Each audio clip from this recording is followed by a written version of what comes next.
Okay, check this out. Check this out, right? This is what he said. True story. These are the words he mentioned. He said, let your yes be a yes, and let your no be a no. And then he continues to say, anything beyond that is evil. Oof. Let your yes be a yes, and let your no be a no. Anything beyond that is from the evil one.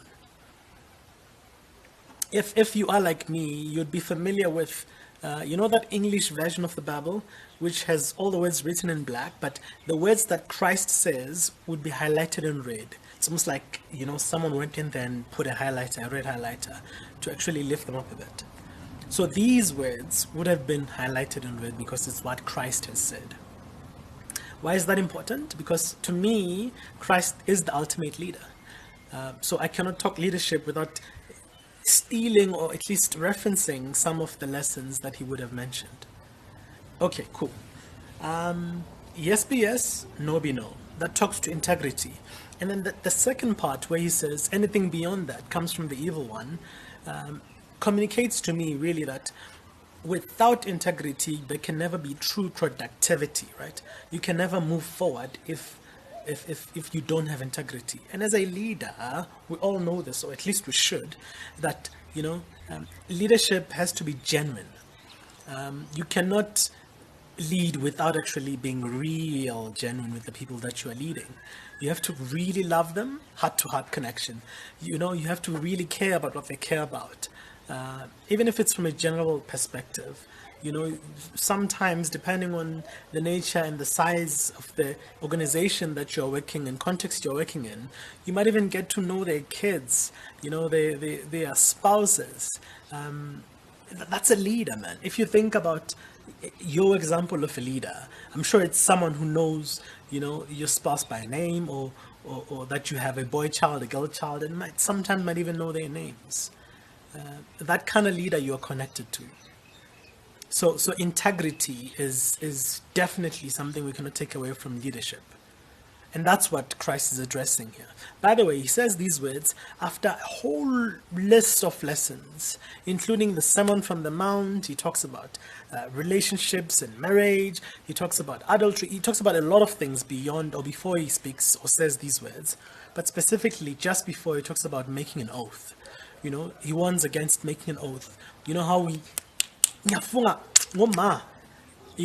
how we swear about all these kind of weird things, especially as Africans, we like swearing about this, that, and the other.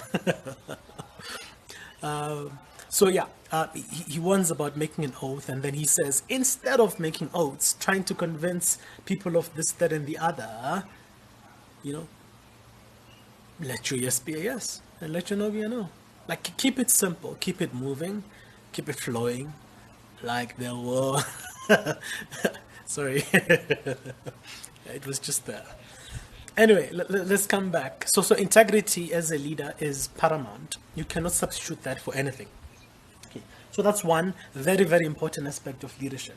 And it talks again also to decisions.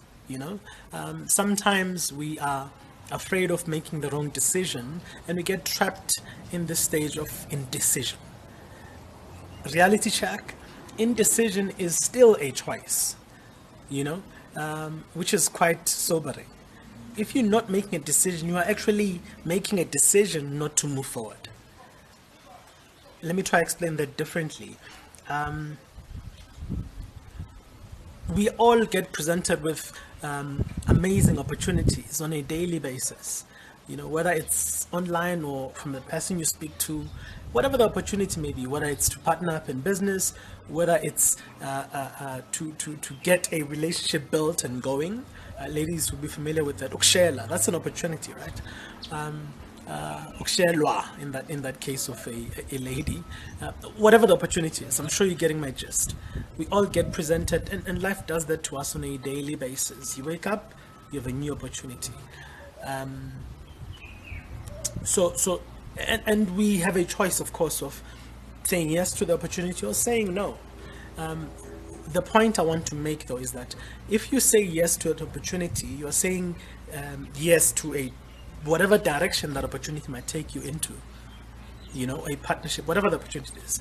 And if you say no to that opportunity, you are saying yes to being on the same track and the same charge where you're actually heading or not heading. If you look at your life, for instance, are you where you should be? How far are you from your purpose? How far are you from your goals? What you actually want to do? What your heart yearns for? How far are you from that? And if you're not where you should be, then you should be taking advantage of anything and everything that drives you towards that direction. And maybe talking to purpose can sound a bit complex, so maybe let me put it this way. Purpose is nothing but whatever you are passionate about. It shows up usually in your gifts, your talents, the things that you can do. Whether you do it with your hands, you do it the way you speak to people, how you impact other people, that talks to purpose. It draws you to what is it that you should be doing. What's your claim to fame? What are you passionate about? I keep saying that because that's what purpose is all about, right? So if purpose is a big word, think about talents, think about gifts, think about the stuff that you are good at. Are you doing that as often as you should? And no one can tell you what that means. Only you know how often you should be doing it, right? So what am I saying? I'm saying decisions need to be made. You need to decide, am I moving forward or am I not moving forward? And if you don't decide, indecision, you are just trapped in the same space.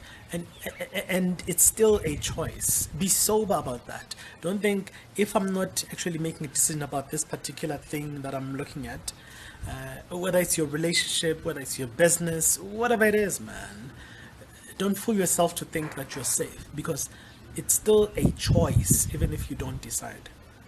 So if it's a choice, then why not make the decision? It makes sense to you to get where you want to get, or at least it makes sense to me that, if it's going to be decided for me, then I might as well be on the driver's seat and make that decision. Many people are on autopilot, and the whole concept, and I guess the message really for this talk, is to say, make a decision, decide what you want, and give it everything you got. Build the habits around it, because without the right habits, you'll always be reverted back to your current habits. And really, this makes sense. We spoke to quite a bit. We touched on integrity as a leader. We touched on the power of making a decision as a leader, I think.